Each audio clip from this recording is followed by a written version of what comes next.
اللهم صل وسلم وبارك على سيدنا محمد وعلى آله وصحبه وسلم. ده أحلى محشي كروم هنوريه لكم دلوقتي. هاتي المعلقة وبيبقى كل حاجة.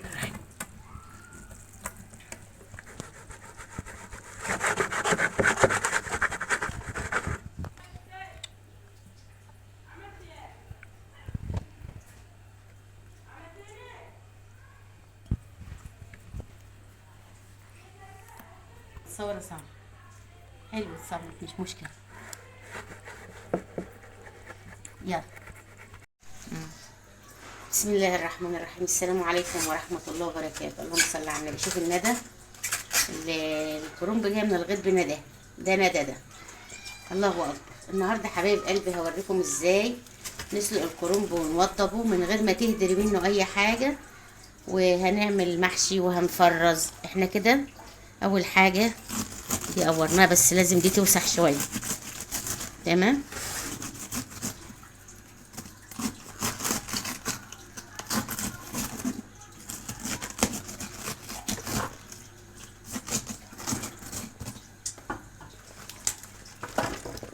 كده هنعمل التانية.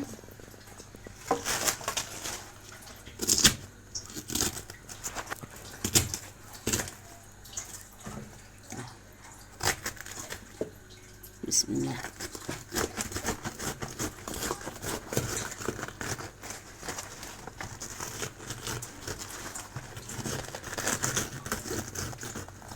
تمام كده اهو.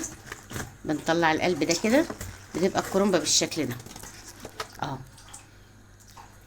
كده احنا خرعناها كده، اسمها خرعناها او شيلنا الراس بتاع الكرنب. وهنبدأ بقى هنشيل الورقة الخضراء دي ونبدأ نوريكم بنسلقها ازاي.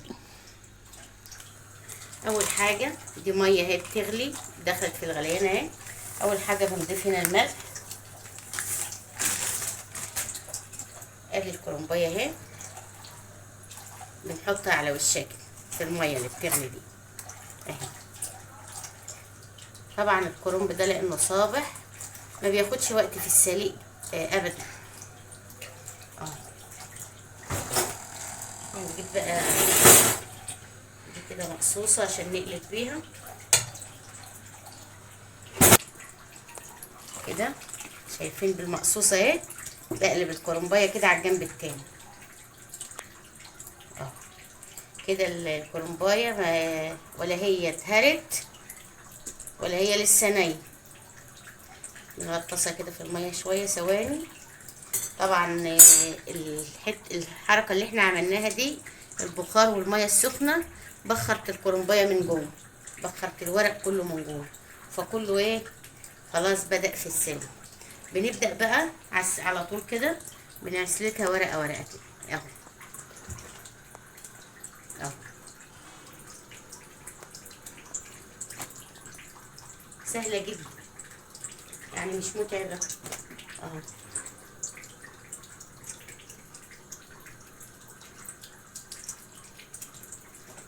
كده اهي. شايفين الورقه؟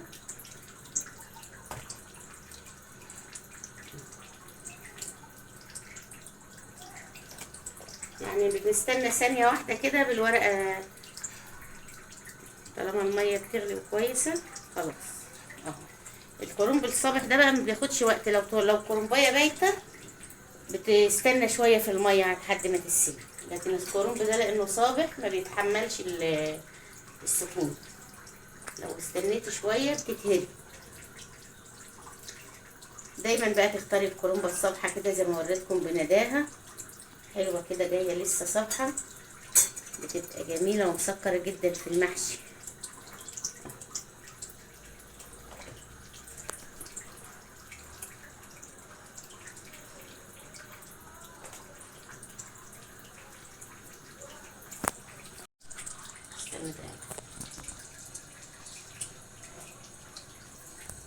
طبعا لو انت مش ما تعرفيش تطلعي بايدك كده عادي، امسكيها بالمساكه بشوكه، بس احنا بقى متعودين نطلعها كده عادي. ثواني اجيب لكم كمان المساكه واطلع بيها.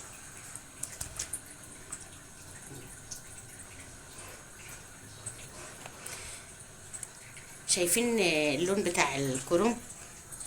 يعني اللون مش ابيض قوي. الابيض قوي ده بتبقى صفرة، بتبقى مسخ. لازم اللون بتاعها يبقى اللون ده، اللون الطبيعي ده في الاضاءه. ده احلى لون للكرنبه اللي انت تشتريها. ما تجيبهاش خضر قوي كده زي الورق اللي بيبقى بره، ولا تجيبيها بيضه قوي. ده احلى لون. ده بقى يديكي احلى طعم للكرنب.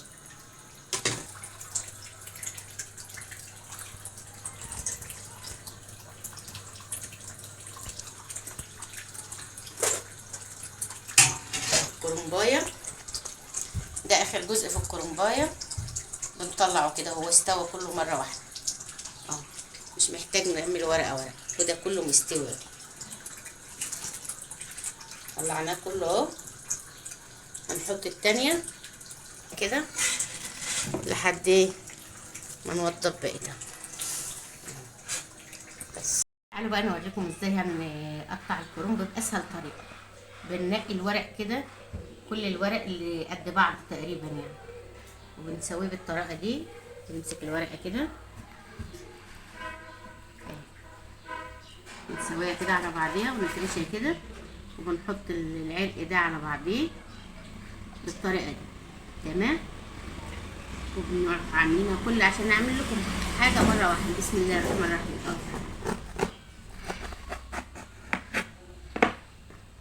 بنشيل الديل بقى كده. تمام.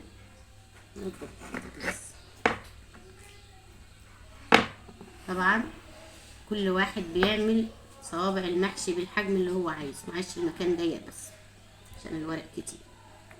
اهو احنا مثلا هنعمل الصباع بالحجم ده 4 قراريط كده. ماشي، يبقى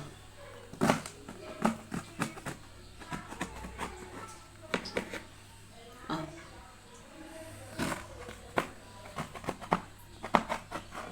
كبير كده. استنوا كبير شويه. تمام.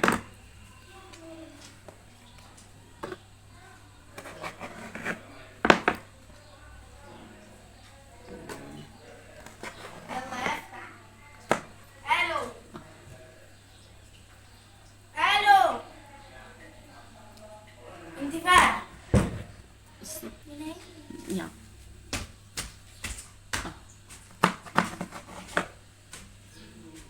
كويس كده الصباع. تمام. الجزء الاخير ده هيتفتح. ده طبعا بتتفتح 2 عادي.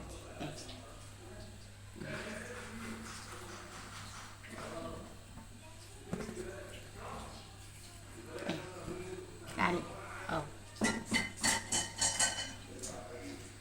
بطريقه سهله جدا. طبعا لما بنيجي نعمل الحاجه بنعملها بسرعه، لان انا دلوقتي ايه بعمل بالراحه عشان اوريكم ازاي. شايفين مش بنقعد نقطع ورقه ورقه بقى، لان المحشي عشان تعمليه لازم تعمليه بسرعه، ما ياخدش معاكي وقت جدا خالص.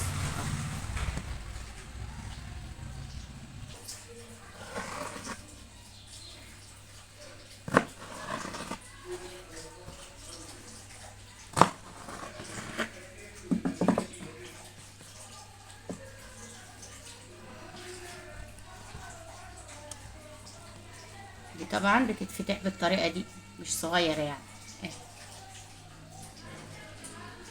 كده برضو بننقي الورق اللي تقريبا مقاس واحد، يعني بننقي الورق اللي تقريبا مقاس واحد ونحطه على بعضيه. بنظبطه بالطريقه دي كده.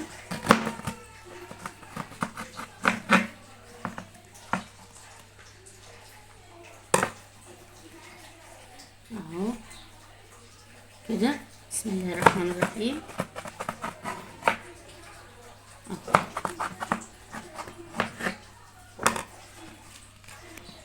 ونقطعهم كلهم مرة واحدة. ونبدأ من هنا. جاية. ماشي.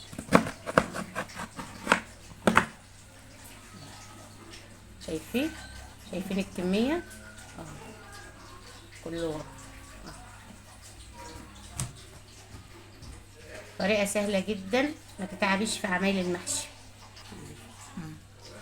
بالطريقة السهلة دي تقدري تعملي اي كمية معاكي باسرع وقت، تخزني بقى وتعملي محشي بالطريقة اهو، وترصيها بقى في علب وتحطيها في التلاجة وتطلعي الكمية اللي انت عايزاها. اللهم صل وسلم وبارك على سيدنا محمد وعلى اله وصحبه وسلم. ده احلى محشي كروم هنوريه لكم دلوقتي. هاتي المعلقة.